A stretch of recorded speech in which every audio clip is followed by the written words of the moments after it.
stage. There we go. Love it when Hi. technology works first pop. Hi, Jo. Absolutely. Thank you so much Yeah. for being our guest speaker today. Jo is an established HR professional with over 30 years in the industry, holding senior HR roles. He's passionate about HR strategy, organizational development, culture management, employee engagement, of course, leadership development as well, which we're going to be discussing today. Jo's been with Free to Grow now for just over 6 years, is that right? Consulting and working closely with Free to Grow. Jo, we're very excited to hear about what you're going to be sharing with us today. I think that we are all needing a bit of advice on leadership keys that will help leaders emerge stronger from the last 2 years of change and uncertainty. And with that, I'd like to hand over to you and let you get your slides up and running. And when Awesome. you're comfortable with your slides, I will leave you to it. Awesome. Thanks very much indeed. And thank you. Thank you. It's so lovely to see a forum like this with a whole lot of HR professionals, OD professionals, and I see some other job titles coming through. And so fantastic. So big thanks to Adria. Thanks very much for that. And also to Linda, founder of Free to Grow. It's actually been longer than 6 years. I've been working with them directly for about 10 years. But I worked with them for about 13 years before that as a user.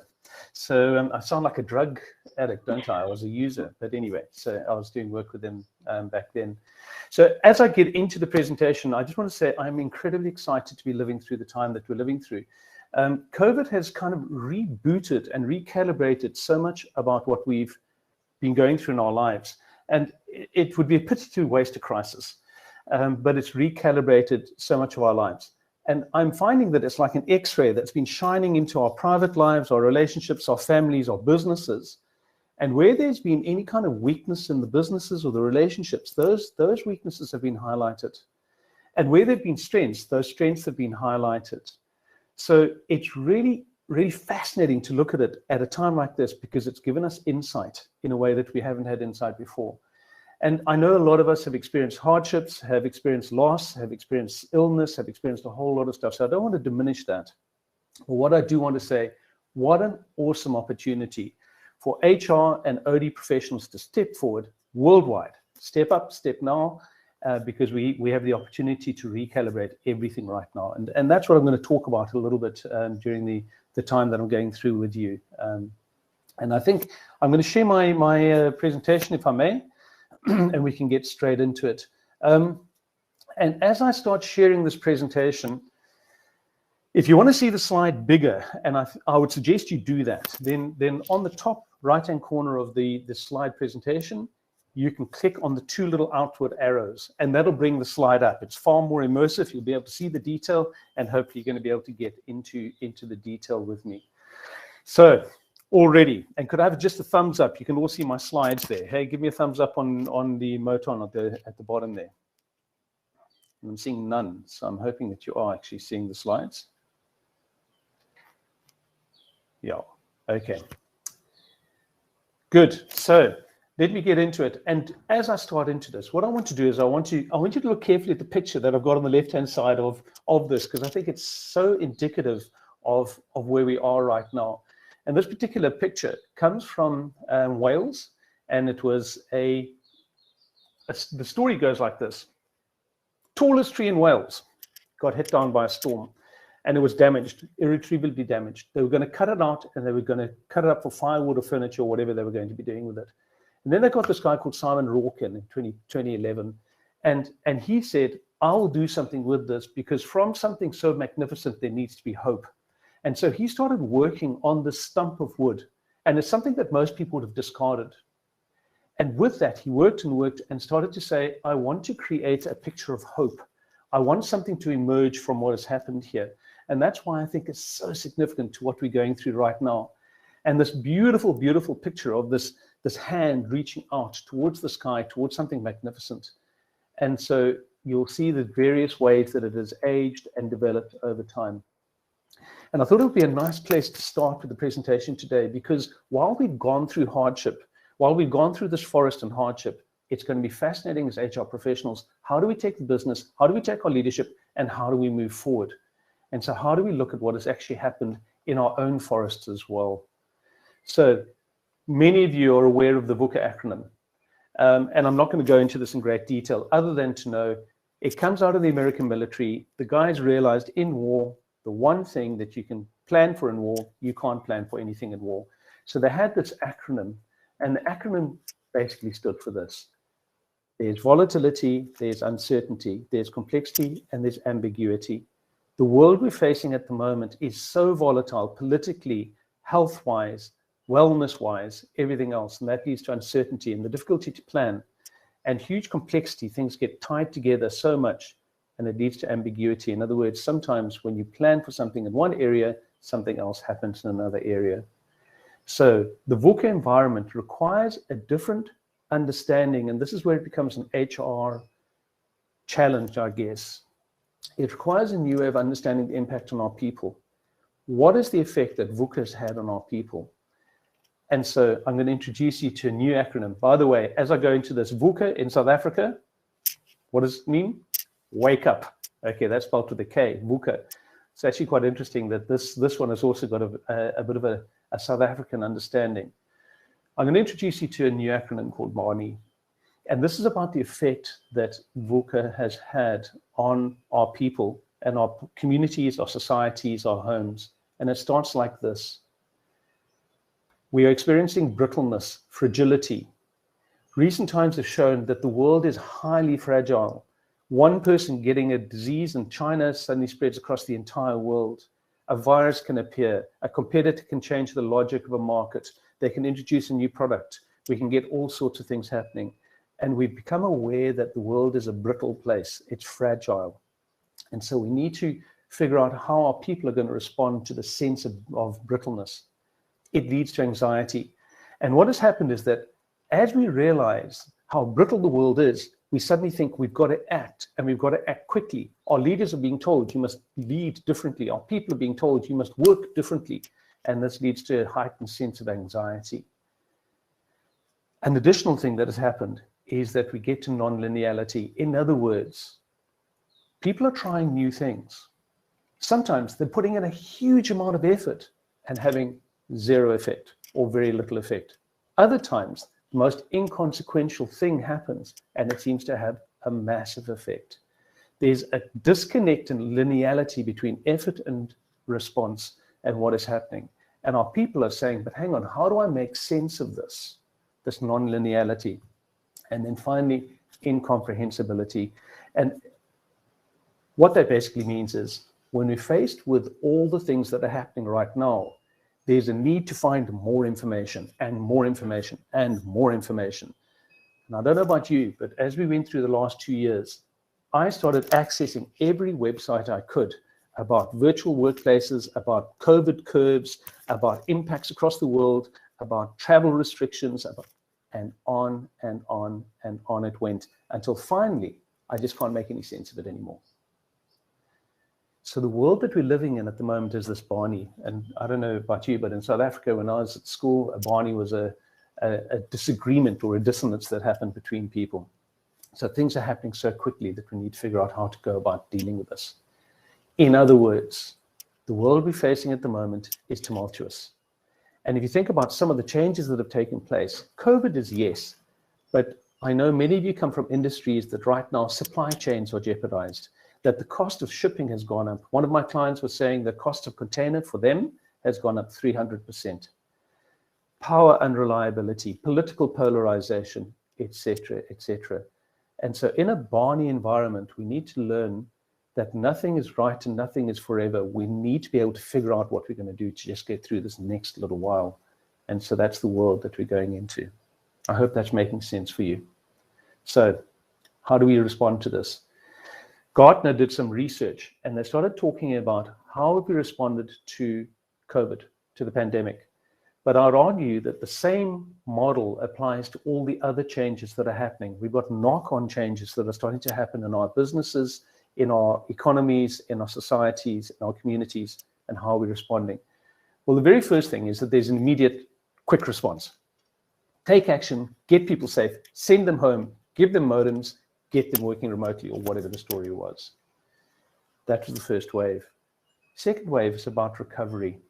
And it's about, okay, so it's going to be with us for a while. We need to get out of this thing. How do we create a plan that restores some kind of a scalable state that we can get through. Many of us are probably more or less in that area right now. And then finally, we get the next wave, which is going to be about renewal. And it's already starting to be about renewal. How do we get strategic, durable execution across organizations? How do we adopt? I mean, people talk about the new norm. I think the new norm is with us, and it's just going to evolve from here. So how do we use the learning that we've got? How do we use the prior phases, and how do we go about speeding up the way that we emerge into a renewal state? Now, you'll notice in the model that the renewal actually started during the response stage. It's not sequential. And the reason for that is because even when we were in the respond stage, we were starting to think about renewal. But as HR and OD and business professionals, we need to recognize where we are. We need to recognize the implications of that so we can be the architects of the way we go forward from here. And one of the things that have changed is massive effect on our people. And so how employees have changed in the past. I mean, this is a glib slide, but it illustrates it. How employees have changed. In the past, we used to learn like this, you know, A is for apple, B is for boat, C is for cat, etc., etc., etc. And we've been teaching like this for a very long time. In fact, it was fascinating listening to some of the guests, the sponsors a bit earlier today about how the move on training, on leadership training, on how impactful training, because the language that people are speaking has changed. We're no longer learning according to the old ways. We need to be learning according to a new way. The needs of people has shifted. The way we lead them has got to shift. So how do we equip leaders to be able to shift? How do we equip them with the flexibility and the agility to be able to shift? So having created that as a bit of a platform, what we are experiencing in Free to Grow, and we've done a lot of research into this area, we're saying there are 4 areas that there has been this dramatic shift in what employees need. And I'm going to very quickly go through these. One is a sense of belonging. Very often when people have been sent home, they're sitting in isolation. There's no boundary between their work and their home lives, their families, and their work and colleagues' lives. They have an enhanced need to belong, to know where they fit. They need clearer purpose. Why am I doing this again? And how does the purpose that my business has given me relate to the purpose I have for my life? I've now been working with my family in close proximity, my pets in close proximity. I have found a different purpose in my life. Personally, how does that now dovetail with the purpose of my business? Is there cohesion between those things? The whole concept of work-life balance. I was chatting to a couple of dads the other day, and they were together on the side of a rugby field, and they were watching their boys play rugby, and they said, we would not have been able to do this if it weren't for COVID. We would have been at work. The whole concept of work-life balance, and I'll talk about that in a couple of minutes, and then the concept of flexibility, because what COVID has done is it's torn us away from what was a set and rigid structure into a flexible structure. Now the question is, how do we contain that, work with it, and make sure that we're optimizing it? And how do our leaders work in that situation? An interesting concept coming out of this is that I'm not for a minute insinuating that people did not need a sense of belonging, of purpose, of work-life balance or flexibility in the past. But what has happened is that the pandemic has accelerated this. It's taken people and it's leapfrogged them into a greater awareness of what they require and what they would like. And so we need to be able to respond to that quite strongly. So what are the stats telling us? Well, there are a couple of things that they're telling us. Priorities for looking for a job. And when I'm starting to look at some of the recruitment people, Sasha and the guys that are in this recruitment world, you'll know this. This is about what people are looking for. Look at the stats. 63% of people now are saying, I'm prioritizing work-life balance. Compensation and benefits means things like flexibility, the ability to work remotely, the access to technology that's outside of the office, etc. 60% of people. And then look at this one, it's massive. So Steve, the kind of stuff you guys are doing in the engagement, colleagues and culture. Vast numbers of people that are saying that that is important. So what is happening is it trumps even bank balances for job seekers. If people are now weighing up, is it only about the money or is it about other things? It's starting to become the thing that they're going for. And all of this asks the question, so what will the future hold for us? How do we architect a new way of working that equips leaders to lead remotely, but also blends the way people work within ourselves? So I think, Steve, it may have been you that spoke about the great resign or the big shift in LinkedIn. And it's exactly what's being borne out by the facts at the moment. How many employees are considering leaving their jobs? 81% during 2020, according to the Gallup organization. Why is this? To a degree, it may be that when people are working remotely, many of them, and I'm sure that many of you will find the same, you were more engaged in what you were doing, you were more engaged in your work. For many of you, you would have worked harder, longer, and delivered more goods during this pandemic than you had previously. More connected with your work, but possibly less connected with your workplace, the culture, your colleagues, the people that you associate with, your friends, the think tanks, the conversations in the corridors. And so that glue, that cultural glue that holds people in place may well have been loosened and weakened over this time. And so people will jump to the next job because they're tied to the job, not to the job place or the workplace. Very, very interesting. And so one of the core questions is, if that's the risk of working remotely, should we continue to work remotely? The answer is yes and no. One of the interesting stats as well, they asked the question, 2021 State of Remote Work, would you like to work remotely at least some of the time for the rest of your career? Look at the number.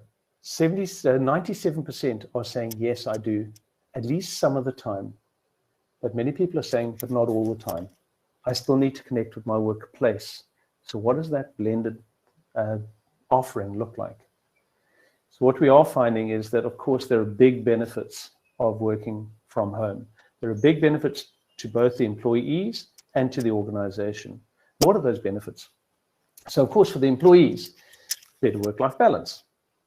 I can stroke my pet at least 24 times during the day. I see my family. I can eat lunch around the table with my kids. I can, etc. And so this work-life balance. Greater flexibility, the ability to be able to flex better. Greater autonomy, to be able to choose what they're going to be doing. A reduction in travel time.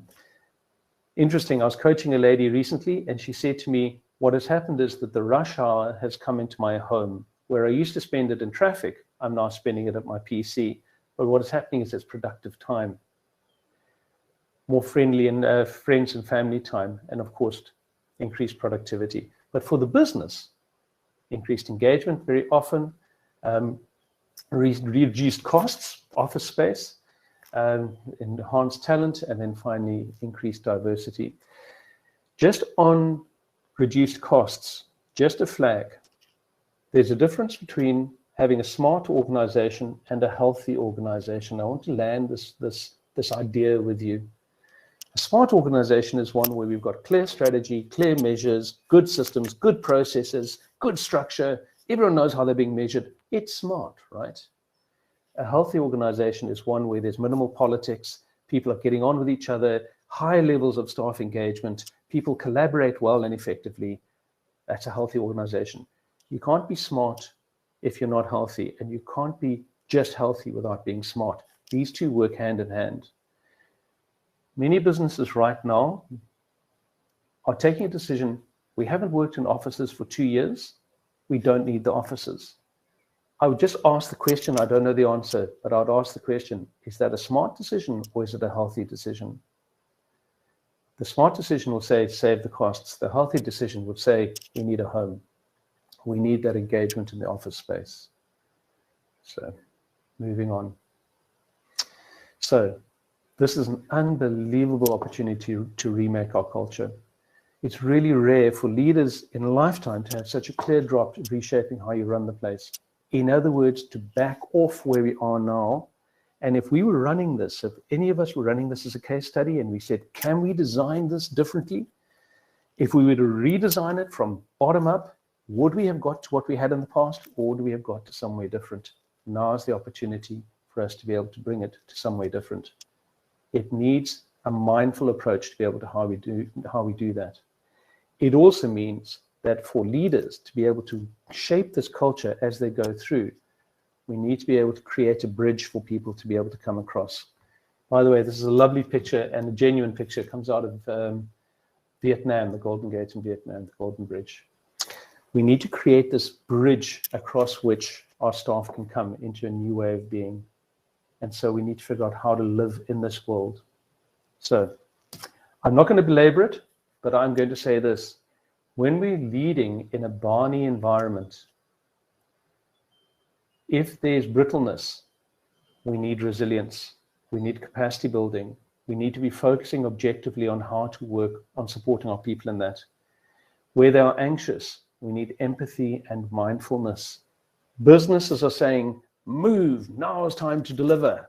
People are saying, help, I need support, I need time, I need understanding. There's a tension between those two. In the anxiety, pay attention to the empathy and the mindfulness. Non-linearity asks us to create better context, better adaptability, scenario planning rather than defined plans, helping people to say, this is why it's happening, here's the context, within the context I can now move. And then finally, incomprehensibility means that we need massive transparency, massive intuition. We need to be able to understand where our people are. If I was to sum it up in a word, from an HR perspective, from a leadership perspective, and a strategy perspective, we're looking for intentionality. Be intentional in your strategies that you put together now. Recognize the issue, come back and say, what is my response? And how do we go about doing that? Okay. Difficult to see whether you're all with me. I'm hoping you are. Can I have just a thumbs up from the people that are listening? Are you with me? Am I on track? Give me an emoticon on the bottom there. Awesome. Super. So what are the stats telling us? Well, they're telling us this. 71% of companies feel their leaders are unable to lead their organizations into the future. The leaders are quite simply too invested in their past. 65% of employees rate their virtual leaders as ineffective in leading them. 65%. And 80% of the leaders surveyed rated themselves as ineffective in leading virtually. And you'll see the references under each of those. In other words, we are experiencing a disconnect. And this disconnect, that gap between these two plugs, is the plug or the gap that Free to Grow has spent probably 6 months now researching how do we fill this, how do we reconnect it, and what are the trends coming out and how do we respond to those trends. So to put it into some kind of a context, COVID happened, any change happens, and we go through the usual stages, the Kubler-Ross change curve. First of all, there's a sense of shock. What? I can't believe it. Denial. No way. It's not going to affect us. It'll go back to normal. It'll be over in 6 months or whatever the story is. Hang in there. It'll resolve. And then some frustration. And you remember this going back to, 2 years ago now? That frustration of trying to work things out, finally some depression. And I do know that many of us got to a really down state. Will this ever respond? Will we survive what is happening? In other words, we go through this valley of despair. And then finally, we get to a point of saying, yeah, we can do things differently. And I think many of the people on this call today will be saying, okay, if I'm going to do it differently, how? And then finally, we make a decision. We're going to survive. This is the way to do it. And we go into integration. So, or delivery or performance. If I was to say that those are the various stages that people are going to go through, an interesting thing is that there are times we go back to earlier stages. I remember us coming through the first variant and thinking, okay, we're over the wave, it's fine. And then bang, wave 2, back. And then Omicron, back. Travel is okay? No, it's not. And I go through this wave again and again. So a question for you. Looking at your businesses, where are the majority of your people right now? Now remember that they may have gone through it and they may be going through it again, depending on what's happening. And where are the majority of your leaders right now? What is their capability to be able to lead the people through this valley and to build them up? We may have gone through this curve on COVID. What about the curve on a new office space? What about the curve of redefined roles? What about the curve of all the other changes happening in the organizations? How do we go through that? It's very clear that the music has changed, and so must the dance. The way we work with these things has got to have a change. So I'm going to, in the time remaining, I'm going to present you with just a very quick 6 keys, 6 C's of remote leadership. Just a model. And all this is doing is, as we're going through the incomprehensibility of all of the data out there, it's useful to model it, to bring it down and say, do this, do this, do this, do this, do this. And now you can figure out how to optimize your time. I'm going to start with clarity. And I'm going to say, as leaders, one of our roles is just to provide clarity on expectations, on the tools, on the boundaries, and how we go about doing what we need to be doing. And why is this important? Well, many of you know that the brain is geared towards seeing threat or attraction in everything, every interaction, every person you meet, every relation you have. You're going through a stage of threat or attraction.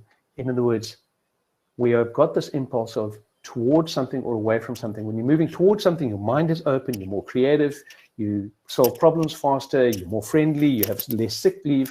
When you're under stress, you're moving away, close down, protect, fight or flight, all those kind of things.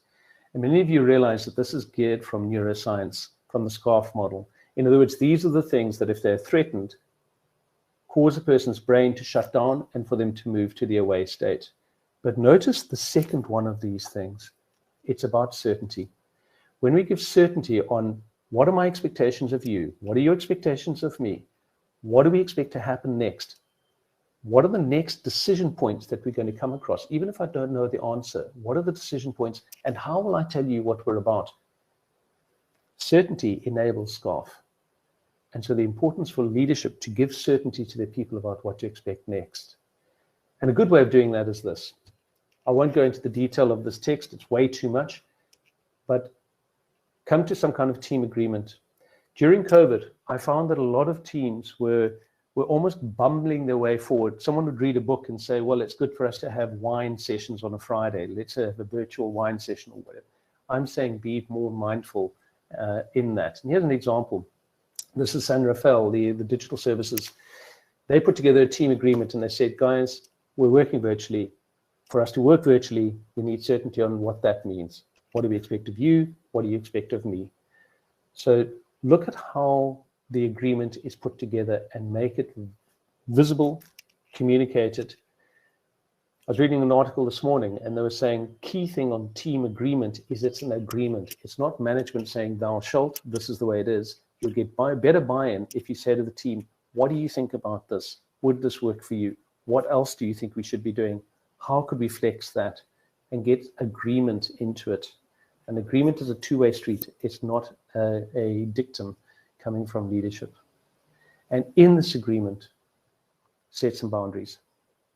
I don't know about many of you, but I know that my commute to the office means walking from the bedroom to the kitchen to my office. And so the boundaries between what is work and what is home have been changed dramatically. So set the boundaries in that agreement. This is when it's okay not to be available. This is when I need you available.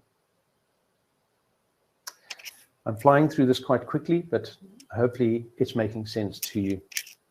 The next area I wanted to talk about is care. And the care comes from the fact that we are facing what psychologists are referring to as an emotional tsunami.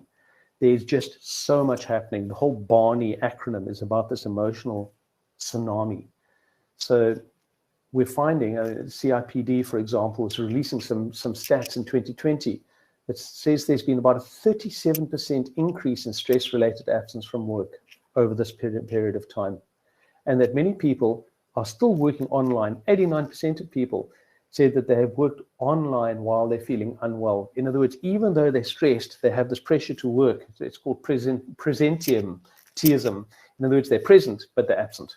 And so this is the emotional tsunami that's happening. So why is it important to show people that you care for them, that you understand it, that you get it? Well, it's because people who feel cared for, classic engagement stat, 3.2 times more likely to be happy at work, and will also be recommending this place as a place to work. So advocacy. So without going into too much detail on this, something which is quite useful is equipping your leaders with the view of being able to identify what is happening in their teams. My wife has been working online since this thing happened. And she suddenly came in and said, Joe, one of my guys just seems to keep his camera off all the time. And I've insisted that everyone turns the camera. And when I finally say to him, please turn your camera on, I find that he's sitting in a darkened room and he's got a hoodie on. I don't know what's going on. Well, what's going on is that particular person was on this continuum of well-being. And so there is a continuum, and some people are excelling in this process. They're joyful, they're energetic, they're contributing, or they're thriving. And in his particular case, he was struggling. He was anxious, depressed, being late for meetings, not delivering objectives, not contributing, keeping his mic off, keeping his camera off. The point is that what we need to be doing is we need to be saying to our leaders, be mindful, and here are some tools to look for. And many of your leaders are in the operations world, the finance world, the marketing world. They're not equipped to be looking at their people through these eyes. And so it's important as HR professionals that we're starting to equip them with the tools to say, let me recognize the symptoms in me and in the people that I'm leading. Next, connection, a sense of connection. Remember, we were talking about the fact that we need to belong. And so most people have this huge desire to belong to something, to be part of something. But what COVID has done is it's caused us to go remote. It's such a tragic photograph for me. It was about the time when we had to isolate and people were, ill and we couldn't have contact. And this working remotely has finally come to remoteliness. People are feeling lonely in their remoteness. And so how do we bring them in even if they are remote? And a clue rests in South Africa. So Steve, sorry, it's a South African saying, but you'll get it. Sawubona. It's such a beautiful, beautiful greeting. In South Africa, it means I see you. Sawubona, I see you. And so when we're starting our virtual meetings, this is the lead-in. When everyone starts a meeting by speaking up once, it makes it easier to speak up later in the same meeting. And so equipping our leaders with ways of getting people to check in. What's going on with you? What's working for you at the moment? And some fun things to be able to get people to lean in to the meetings. That's just the leader. The more difficult thing to look at, and this is where we need to equip our leaders, is speaking up the ladder. In other words, creating psychological safety for our people to contribute. Psychological safety. When they're under threat and we're trying to get them to lean in, what do we look for? And there are some signs about how safe these people are and how they're feeling in order to climb this wall. The first thing is, are they just taking part in this conversation? When we have the cameras on, when we have the mics on, who's not taking part in the conversation? And then, as they become more safe psychologically, are they in a position that they can share their ideas? But as a leader, am I inviting those ideas and am I creating the safety for those people to be able to participate? Even higher up the ladder, can they admit their mistakes and failures? Can they ask for help? Are they in a place that is safe enough to be able to say, I actually don't know what to do now, as they would do if we created a safe space at work? Questioning my decisions as a leader, questioning each other's, challenging constructively. Patrick Lencioni's 5 Dysfunctions of a Team says when people can constructively challenge, it's a sign that there's high trust. High trust is a sign of psychological safety. So when we start to be able to question decisions, we know that we're creating a safe space. And then finally, challenging behavior. When people can say to a leader, what you just did there doesn't sit with the way we work, that shows that you've got a really safe environment. So one of the core competencies to be able to develop in our leaders now is how to create psychological safety for their people, especially when they're working at a distance. And recognizing this ladder has 2 essential parts to it. The one is, how threatened the leader is feeling, and secondly, how his team is feeling. Those two have to be in place, because if the leader is under threat, then the people are under threat. And so we need to balance that. So creating psychological safety. And there are a variety of ways of being able to do that. And, you know, that the kind of the usual rules for how do you run a meeting? How do you create the space? I'm not going to go through this in detail, but how do you remain present? How do you keep cameras on, create that connection, helping people to be able to feel as though their contribution is needed? I just read the Netflix No Rules about the development of their culture, and the ability to be able to ask people to say, if you've made a mistake, what can we learn from it? In other words, don't hide it, share it, because if you share it, we all learn from it. It's a beautiful example of creating psychological safety and taking the fear of failure out of it and say it's a learning opportunity. And so how do we go about doing that? And of course, the leaders, we know that they can do various things. Set the stage at the beginning of every meeting. This is what we're going to attend. This is what we're going to do. This is how we're going to do it. Inviting participation, getting everyone to contribute, and responding productively to the contributions that are being given to them. Alinda's on the call today, so thanks, Alinda. Shout out to her. But leaders are dealers in meaning.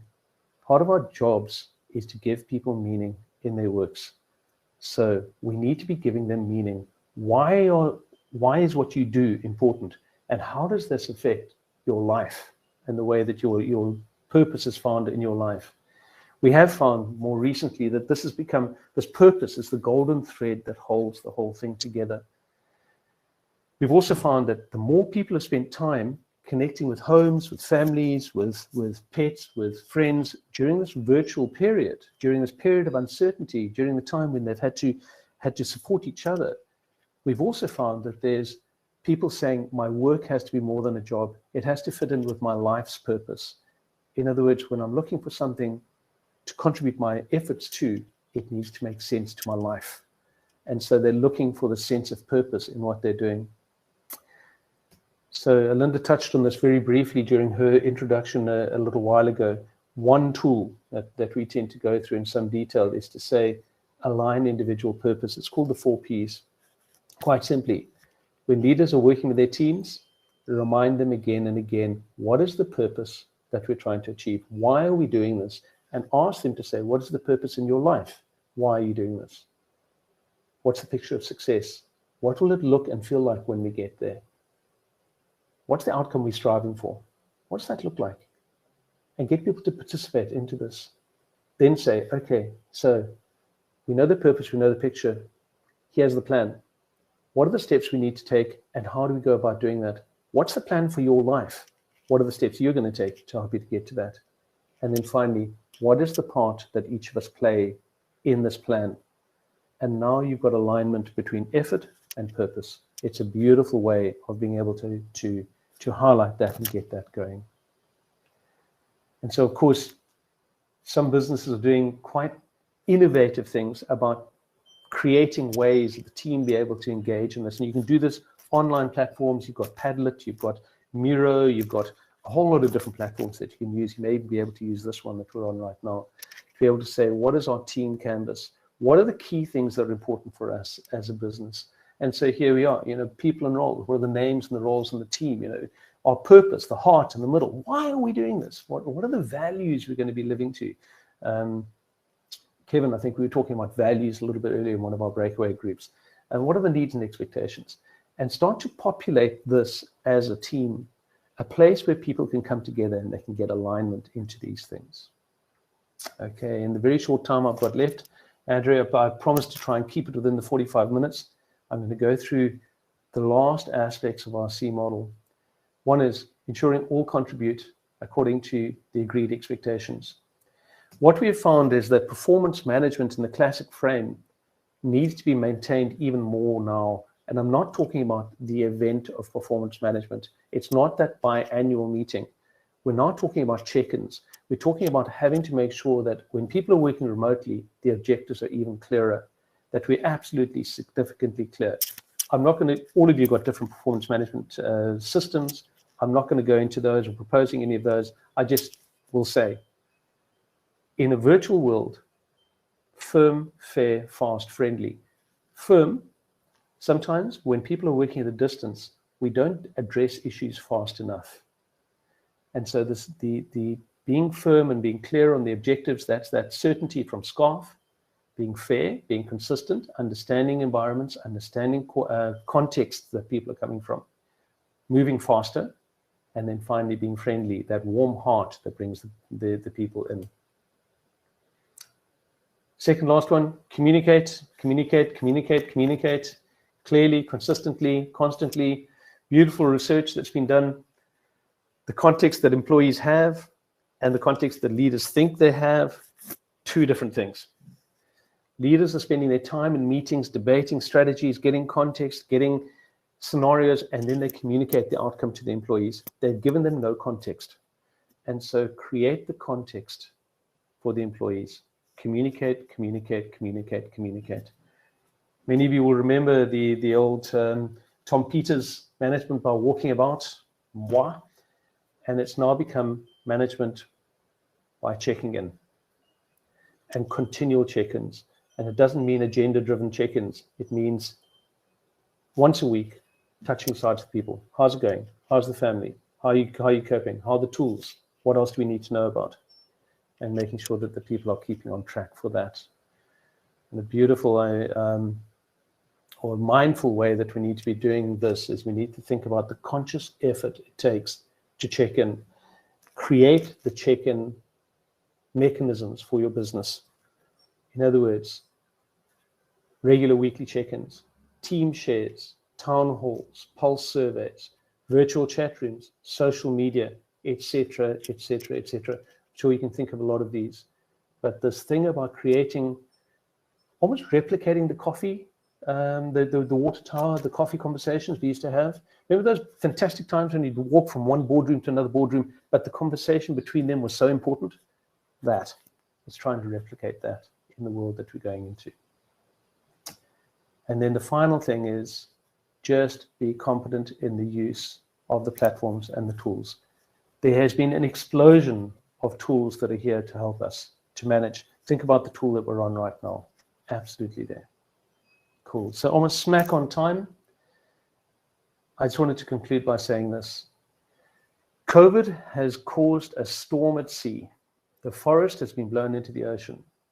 And when you look at this and you look at what's happening on this beach, it may be indicative of what we've all been going through. And think about what you see on this beach, the driftwood, the stuff that people just cart away and burn. It's nothing more than driftwood of no value to anybody. Many of your people, many of your leaders may be feeling a little bit like this right now. There's an invitation to you, and it's illustrated by Heather Jansch, the lady who is illustrated in this picture. She sees beauty in the things that have been discarded, in this driftwood. She says it comes from a place, I'm going to create something different, something magnificent, something beautiful, something creative. I'm going to leave a legacy. And the legacy she leaves is this. Think about your people, be mindful, pay attention, equip your leaders to be able to pay attention. They need that from you right now. There we go, smack on time, Adria. Thanks very much indeed, and I hope that's been meaningful. If you want to hear any more, please do give us a shout. Our contact details are on the call cards, and it would be amazing to be able to work with some of you as we go forward. Thanks very much indeed. Thank you, Jo. An amazing presentation. Thank you so much. Your slides were so on point and just brought all the key points to home. So thank you for presenting in such a wonderful way and such professional slides. I think I speak on behalf of the group here today. It was the right message received at the right time. And I can see all the comments coming in on the side there, how much people have appreciated this. Perhaps you could all join me in giving Jo a round of applause. Use your clapping hands, just to show you we really appreciate your time and effort put into this presentation.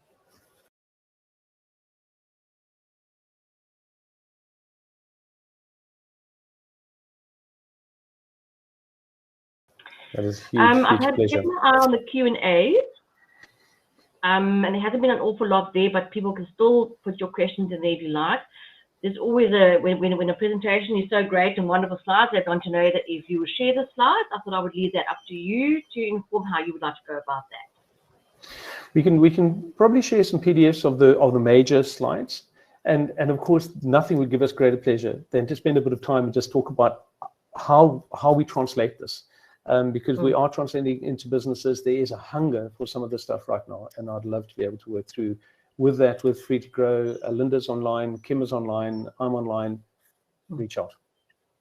And Jo, just before I address the question with Nomsa, will you be online a bit after this to be able to chat to a few of the delegates here that like to speak to you directly? Definitely. Okay. Definitely. So you can see the question there's Nomsa and Kosi says, if 81% of our employees are looking at leaving their jobs, how prepared should HR be to accommodate this change? It's a big question. It's a lovely question. It's a lovely question. But Nomsa, I would answer it in two ways. The one is that you can, if the bucket is leaking, you can look for ways to top it up. In other words, how do we find the best talent to be able to come into the business? So that's one way. And already we've been hearing about Job Crystal, and we've been hearing about a variety of different options to be able to do that. Probably a different way is to also say, how do I block the holes? Why are people leaving? And what is it that I can do that makes it harder to go and easier to stay? Those are the key questions. How to make it easier to stay and harder to go. Because if we get the stickiness of the organization, then the need to be able to top it up is diminished. People are going to go, but figure out how to keep the best that you've got.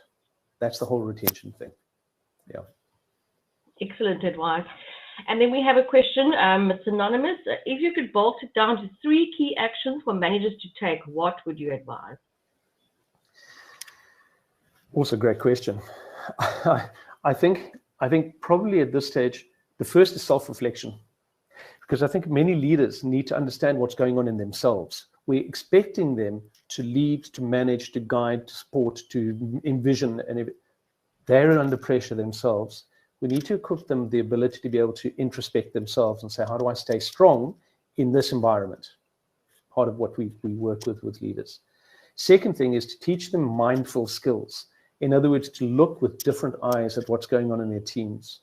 Because with those eyes, they'll see the indications. It's the fine signals that are happening within their teams that things need to be addressed. And then the third thing is to equip them with the skills to engage in a different way. And that's part of what I've been talking about here. So self-reflection, greater awareness, mindfulness, and then the skills to be able to address them, to lead in a different way. Thanks, Jo. And then Petulia Williamson says, should organizations be letting go of people who want to leave instead of keeping them and bring new talent? Yes, it is disruptive, but is this change good? A little bit the same as the question we had, but I'll allow you to answer that. Yeah, and also, Petulia, thanks. That's an awesome question. There's in Jim Collins' book, in fact, I've got it right here, Beyond Entrepreneurship, start with your people. And there's a question there, do I maintain or do I replace? And there's some key questions there. And I think that you need to look at each case on its own and say, would I be prepared to let this person go? Or do I want to do everything in my power to be able to keep them to stay? And there are a couple of questions you've got to ask there about cultural fit, competency, and the ability to be able to go further. But I do see every person that leaves as an opportunity to bring in someone strong, but that doesn't mean by default let them go. There are emotional things that are pushing them, address those, try and keep them in if you can. Thank you, Jo. I think that's all the questions that we have. Thank you for answering those questions.